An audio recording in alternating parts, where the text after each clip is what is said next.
So, good evening, viewers. Today we'll be discussing a very important, means an important topic that is called team performance multiplier. It's a means very important for all of us to know that how that organization to motivate and channelize their team. We have seen that COVID situation where every organization is facing some challenge because there is a means disruption in the production, disruption in the supply chain, disruption in supplying the many across the world. So there is only kind of the thing that motivation and also proper leadership is required to overcome this kind of the crisis situation. Along with there has to be a winning team in every organization. Now, team performance is one of the major important criteria for the organization to survive in any kind of the environment, including the environment when there is some kind of the travel is going. So today we'll be discussing the topic means team performance multiplier because it's very important that when the team actually performs, the performance of the organization goes up in a multiple way. So it's a very important topic for us, and the factors also we need to know that how the performance of an organization should be increased. So means how the performance of a team basically. So we'll be starting the program. So here, Mr. Abid Manju Mundar is the founder and the director of the organization, the Idea Factory. He is with us. So we'll be taking the discussion ahead with him. Now, my first question is that means what's the impact? What is the impact of a means a team of an organization, and that how the performance of a team could affect the performance of an organization?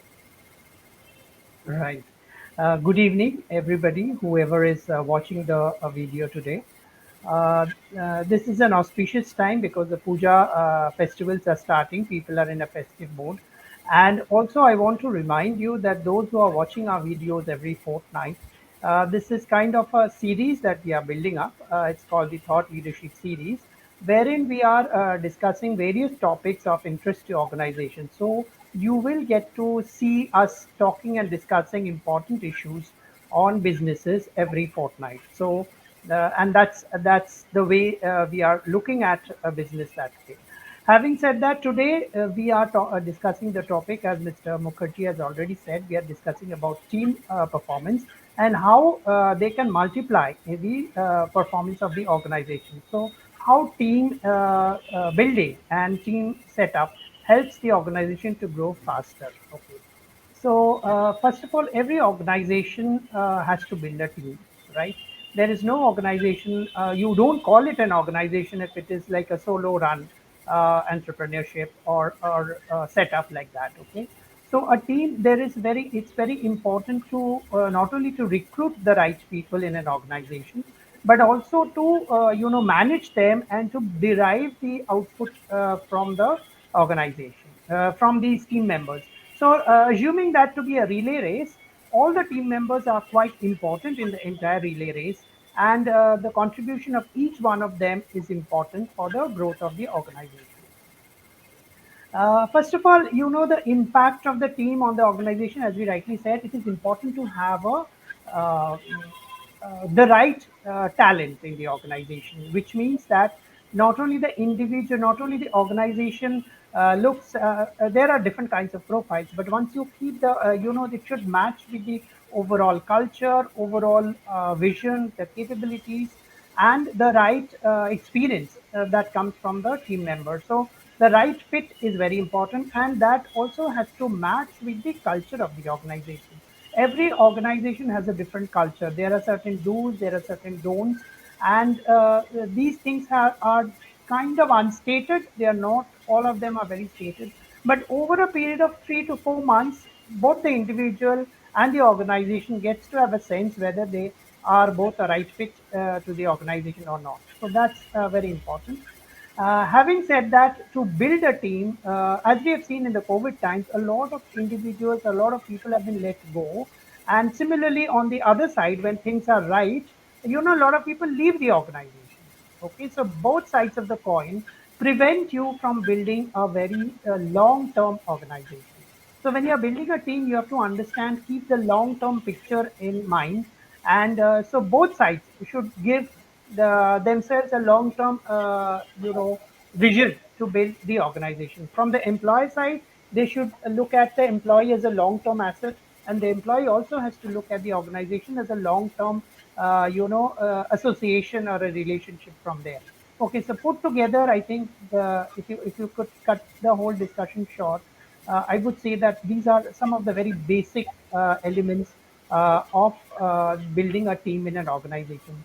From the individual point of view, I think while they can get hold of a job, whatever comes their way, after some time, I think they have to realize whether this is the right fit for them or not. Okay, those who get the right job in the first or the second attempt, they are the lucky ones. There are many who struggle for 3 4 positions to get the right job. So both ways, from the organization's point of view and from the individual's point of view, it is important to be in a situation where you can have a long term relationship on both sides. Yeah, it's a very important point. See, in my career, I have seen that when somebody starts the organization, at the end of the year, 1 year, only means 15 to 20% actually will remain in the organization. Rest of the people actually moved out. So that is one of the very important thing that you mentioned, that talent means acquisition and talent mobilization. To bring to actually make a team, it's very important to acquire the talent, also retain the talent, because everybody cannot hold every means the right talent also. Because if you want to have a hold the right talent, you need to have a right kind of the means service or the systems, and also most importantly, means value and the culture. So this is one of the things that is very important for the organization to hold. Otherwise, they cannot actually mobilize the right kind of the talent. And if you cannot right means mobilize the right kind of the talent, the only thing is that you cannot even means make it winning team. The thing is that recent the examples that we have seen, that take basically take organization which is means which is a big story in Indian corporate, and some of them made also very big story through IPO, and some of them also coming out through an IPO. All these are basically the tech organization. They are basically the winning team. They are the winning team actually behind the success of their organization. So it's a very important thing for all of us to actually get the right kind of the talent, mobilize also right kind of the talent. And mobilizing right kind of the talent, you need to have proper kind of the product service systems along with that the value and the culture. Otherwise, you cannot actually mobilize the talent also. Now, my next question will be the from the perspective of the motivation level, because we have seen in the times of the corona, lot many organizations actually asked to leave their employees. Means they actually literally some of them winded up their operations, and some of them also reduced their workforce. They asked literally to leave their employees to leave the organization. So here there was some kind of there is not a some there is a huge effect means on the organization. So my next question would be, so what kind of the motivation factors are required to make a means winning team, means to make a winning team or make a kind of the team that will actually make the organization most successful. So what kind of the motivation factors are required for that? Right. I think here I will continue the discussion that we started in the first question. I just wanted to mention that how a culture impacts the long-term association with an organization, and it very the first example that comes to our mind in terms of the culture and the standard and the processes is the Tata culture, because those of us who have worked in the Tata culture, we have seen the kind of the family association that we feel over there, which we don't see in many of the other reputed organizations as well.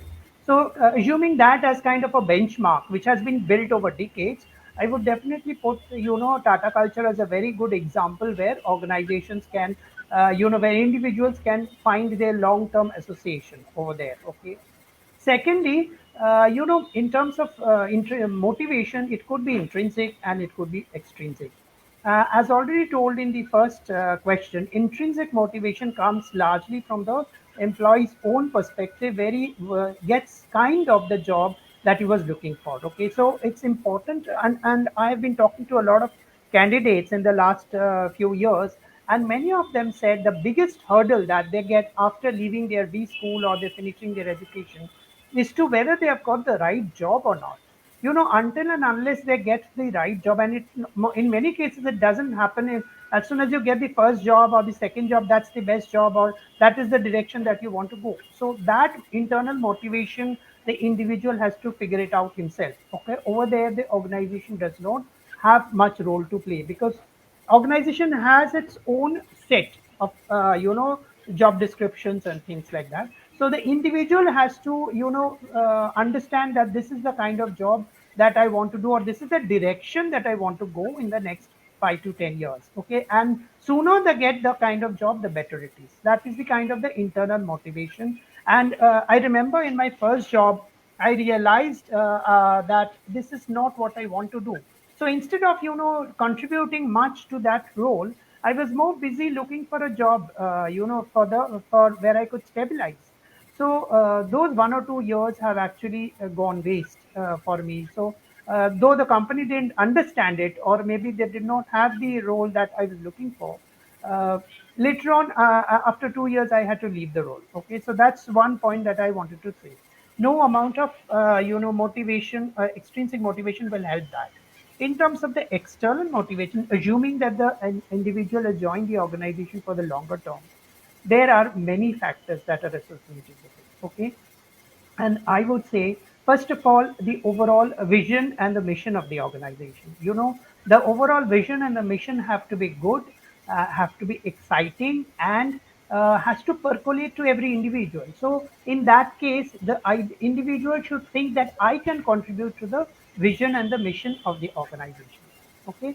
Also, I have seen in my own corporate career, or maybe today, the JDs, the job descriptions that are given to the individuals vary significantly before you join vis-a-vis after you join. Which means that when you have taken in the image, it was kind of overselling kind of a model. The image of the profile that was given to you when you were recruited was different from the image of the job that you are taken in, and sadly they are kind of inferior to the role that they are.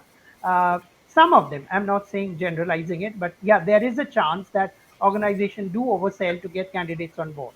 Okay, that's one.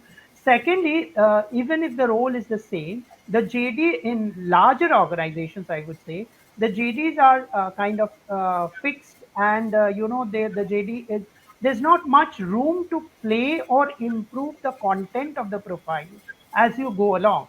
Today's organizations, we believe that you should give them the freedom to build their own profiles. While you give them the JD as a guiding document, of course, but allow the individual to build his own profile.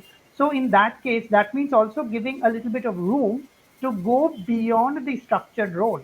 So that's why we are from the idea factory. We talk of ideas, of creativity, etc., wherein the individual has to be in a position, or in any level he joins in, and he has to be able to give suggestions and ideas into areas where he has confidence, into areas that he wants to go himself.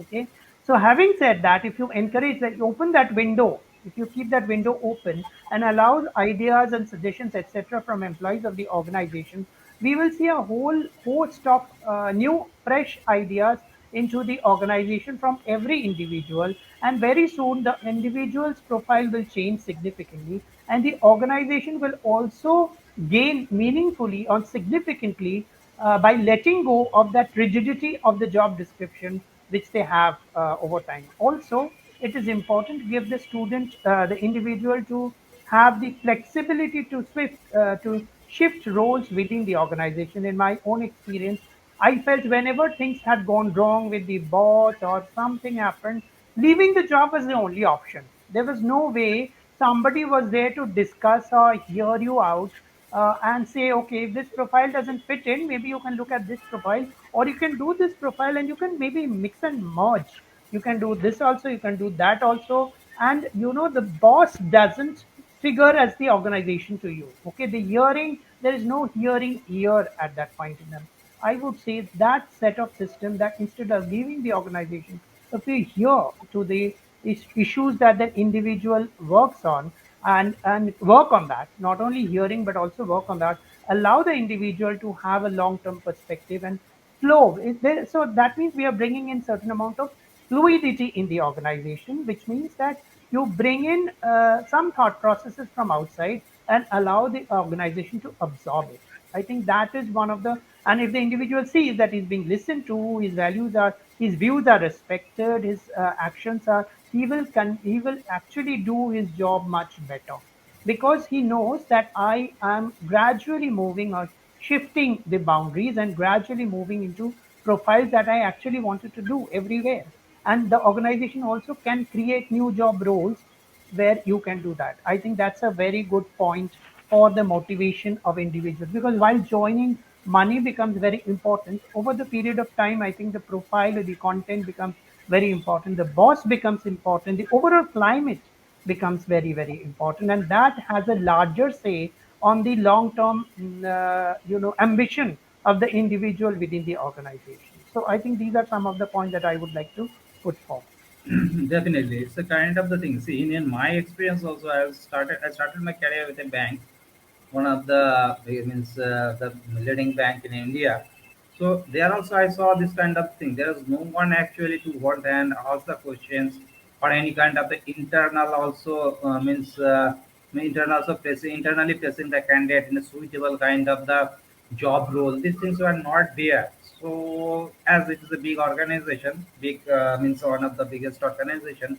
So the thing is that people are not ready to spend the time for this kind of the things. So you have only one option. Either you fit in the kind of the role that they have given, or you can leave. So this is a kind of the thing. I think that that is why that the big organization are making very mistakes, and they are not having that kind of the. They're not able to actually mobilize or the bring the talent or grow the talent in the organization. That's a very big kind of. So lots of the things are happening right now. We have seen the lots of the organization, actually small tech organization, they are making a big story because they are actually means able to grow that talent within the organization. So that kind of the culture is they have built in. So and that is why that are making a winning team. And I must say that if you want to survive in the market or if you want to be a leader in the market, it's not possible without making a good high performing team. So you must have a good high performing team to lead in the market. So anyway, my next question is from the thought leadership perspective. As you are expert in the leadership and you are working, means your organization basically is working a lot in the area of thought leadership. So my next question will be that what are the team development? What basically the perspective of the team development or the team performance from the means from the perspective of thought leadership. Right. That's a very good question because the first two questions were precursor to the thought leadership direction that we are gradually moving into. I think what is more important, there is a sea change between pre-COVID and post-COVID. And after post-COVID, I would say that organizations have become more humane, more compassionate. They listen to the problems of the individuals more closely and try to help them that way. So, in that case, organizations have become more accommodating, and that is the feedback that I've got from various senior people also who so far have been the interaction with the candidates employees in the organization mostly between was work related, okay, and as soon as the work is finished, there was no personal bond. In spite of the physical proximity, people didn't bother to know about what others were going through. Here in the post COVID times, I think what is the biggest lesson that we have to understand is to go beyond work, which means that the bonding of the organization, of the team members, and that includes the team head, the team members, that you have to, certain amount of compassion has to go in. People do go through problems and whether organizations can accommodate them so far. Okay, so that's one of the major learnings or corrections that are happening post COVID. Okay. Secondly, I see organization should not be very large in the sense that we see big organizations, they build up the sales team, the marketing team, the finance team, and in terms of the thinking team is very small. There is more focus on the execution part of it, but the thinking team is very less.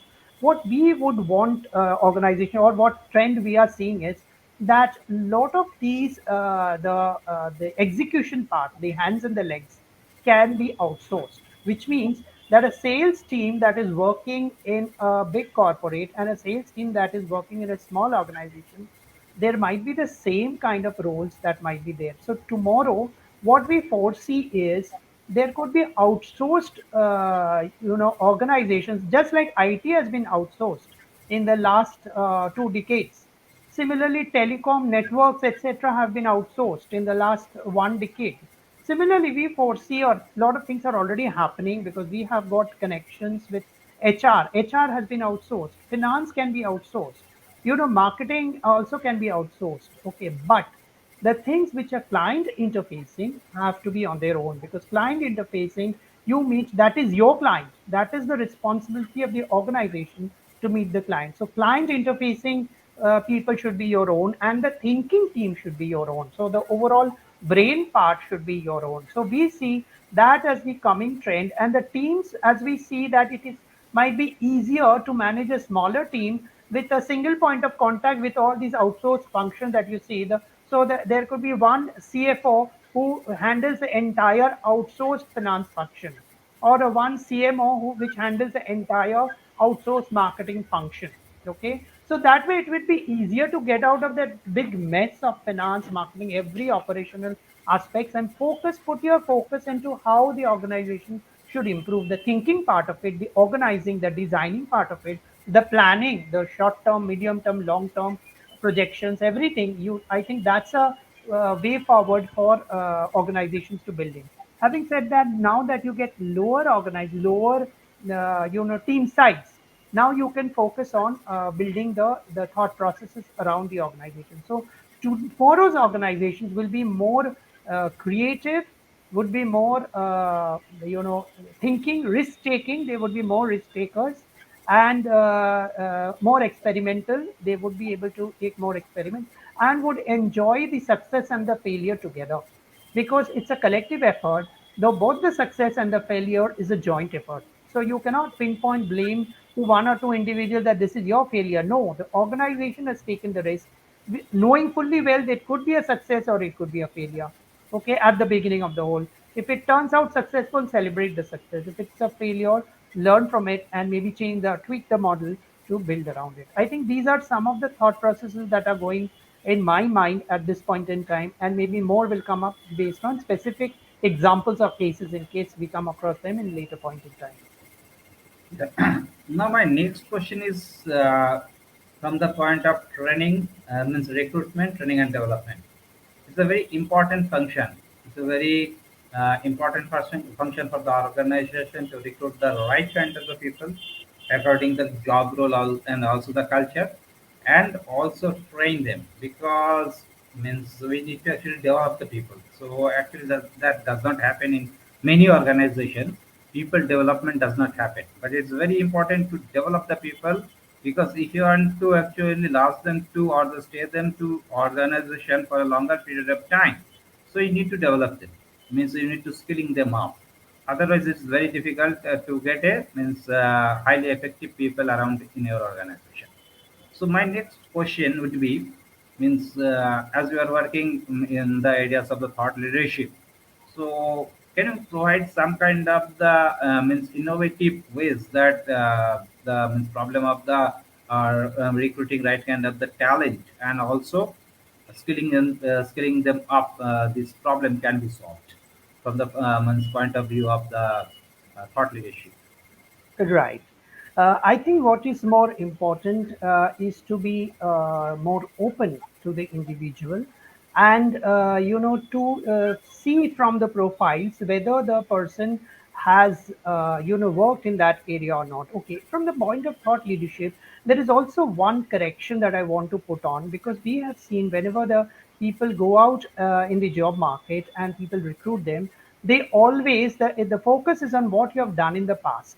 Okay, and what you have done in the past, as we have just now said, like you might be in a wrong role in your first job or your second job. So if you judge him by what he has done in the past, you are only 50% correct in recruiting the guy for him. And since he's maybe desperate for that kind of role, he might say yes to that role as well. Okay. So what happens is, I think what is more important is to have a one-to-one discussion, or maybe to build up a matrix or a psychometric kind of thing to figure out, or maybe have a one-to-one dialogue on ikigai, or what he wants. Ikigai is his own sweet spot, or what he wants to be in the near future, and whether that fits into the overall scheme of things of the organization.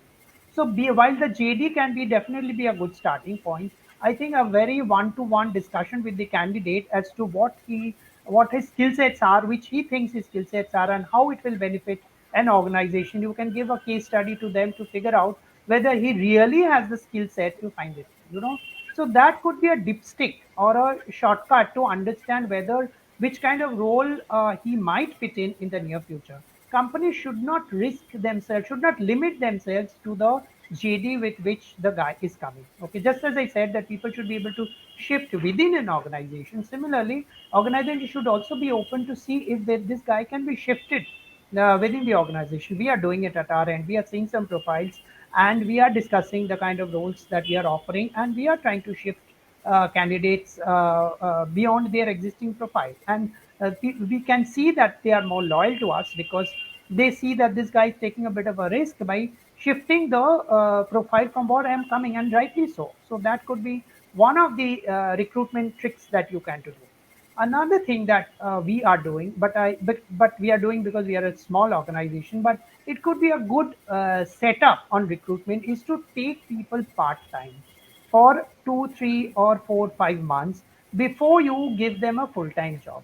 I mean, it happens that you take people, keep him on probation for 6 months, and then he is not fit for you. And then that whole 6 months, the guy doesn't know how to fit that into his resume, and you don't know how you will fit this guy into your organization. So both ways, both of them is wrong in that way. So it's better to they try out a candidate on a part-time profile for a few months, see whether he gels within that, whether his output is coming or not. And I think after that you can decide whether, so you may not disturb his existing profile till he fits into your organization. That could be a shorter way or an easier way. Before pulling him out of his existing job, he will resign from his job, and then he will come to you, and then you will say, no, you're not good enough. And then he doesn't know where to go. Within 6 months, he's again looking for a job. I be doing, as organizations, the organizations have some responsibilities. While individuals come with their challenges, but let us remember, organizations have some responsibilities, and recruitment is just one area where you can do that. I think that's one point that I want to tell you. Also, I think organizations can do some special testing methods. It could be a written, it could be a video, it could be a case study analysis, something like that, which can bring in the mind application of the candidate. Today's interviews are very, very informal kind of thing, and based on the loose questions that we ask, we generally judge them. I think there could be things that you can ask him to go back, see a video, come back with some solution for the video, and those kind of tricks can be used to improve the recruitment process. Okay, because once a guy gets into an organization, both sides should have the impression that I am here for the long term, and the employee organization also should believe that he is there for the long term. So both ways, I think this could be some of the small tricks that coming to my mind. In terms of training, yes, what happens is, there are some mandates which organizations put in, like 5 mandates per year.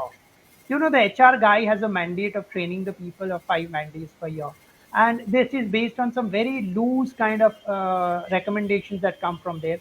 But training is a very, very deep element out it way of today. The training market or the training industry is so very developed. Training or even coaching is so very well developed that people can study modules. They can study, take 2 months, 3 months to do it digitally at the convenience of their weekends, and come back with tutorials or their own suggestions, their findings, discuss with the organization. So the tutorial can be given by an outsider, but the learnings can be applied by the organization from whatever is found out, and to what extent it can apply to the existing organization. I think these are some of the learning processes. Also, I today I'm seeing LinkedIn. I spend a lot of time seeing profiles. I to talk to a network with people, and I see today I see a good trend of people taking international certification courses or qualification during the length of the career. They either they take it in the Harvard Business School or in Rothmans or well reputed organization. They take a certification course for 1 year. These are good courses over there. In addition to that, the organization can set tie up with some training institutes and provide necessary learning to them, and also measure the outcome of these learnings. Today, these trainings and coachings are also well developed. You don't have to give the training and then expect the individual to give you the results. So there are measures or indices to which you will automatically come out or find out what value the individual is adding to your system over a period of 3 months or 6 months or whatever, and the learning can be adjusted accordingly. I think these are some of the thought processes that are in my mind at this point in time. Okay. Thanks. Now the thing is that this is my last question. We'll wrap up our discussion. Finally, the last question is that what does it take to make a winning team or means in our organization? Yes, I think we have touched upon several points already, and I'm sure we can pull out some of them for the winning team as well. Some new points. Yes, I remember the winning team. There was this period in one of these major organizations that I was working on, and they worked on a timeline based project. Okay, which is like X number of subscribers in the next 3 months, and then everybody, that was the motto that was across everywhere. That means we have to add this many number of customers in our system in the next 3 months. Okay, so there were T-shirts around it, there were programs, there were brainstorming sessions, there were reports that were analyzed, there were special projects that were being considered. The whole organization was in a role. Okay, whole organization was in a role, and that helped them achieve that kind of a target in 3 months time. There were weekly targets set. They were discussed, they were changed, they were debated, they were questioned, and smaller projects were being formed, and there was a lot of enthusiasm for these 3 months. And within these 3 months, and it was a challenge taken by that particular circle. Okay, maybe it's a telecom. So that particular circle had taken up that challenge, and they turned that challenge into reality. They made videos out of it, circulated all around, gave the motivation to them. People worked long hours, and there was also incentive associated after success of the project. So those who contributed meaningfully or successfully within that 3 month period, they were financially compensated by special incentive, because that was kind of year end. So January to March, that was the period. And if they achieved their target, there was a certain amount of financial commitment to it. So all over, there were a lot of it. So if you work on a time bound project, I think that is one. And then there is a relay race, and everybody gave their suggestions, thought process, and things like that. So that was one thing that I was into.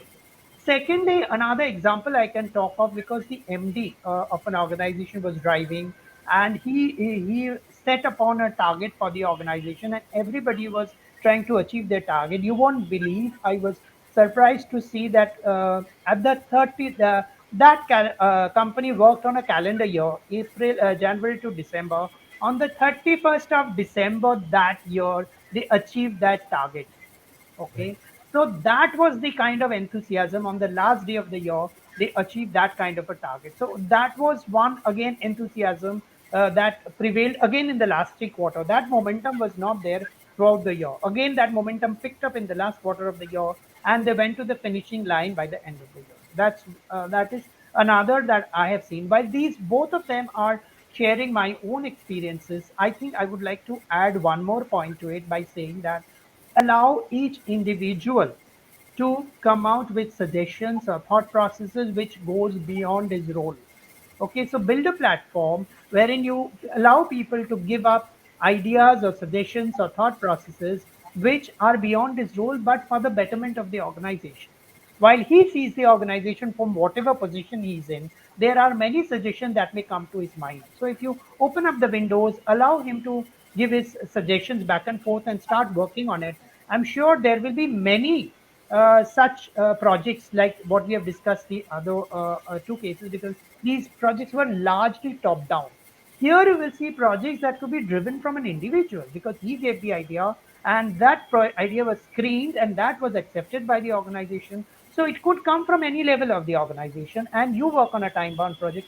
The amount of enthusiasm you'll get in the whole process, because you can realize that my ideas are also valuable, that can also be converted into project, that also has a financial compensation or remuneration incentive part of it. I think the whole organization will be buzzing with ideas and their implementation processes. That could be a good element of winning team, building a winning team in the organization. So these are again some of the thoughts that I have in my mind.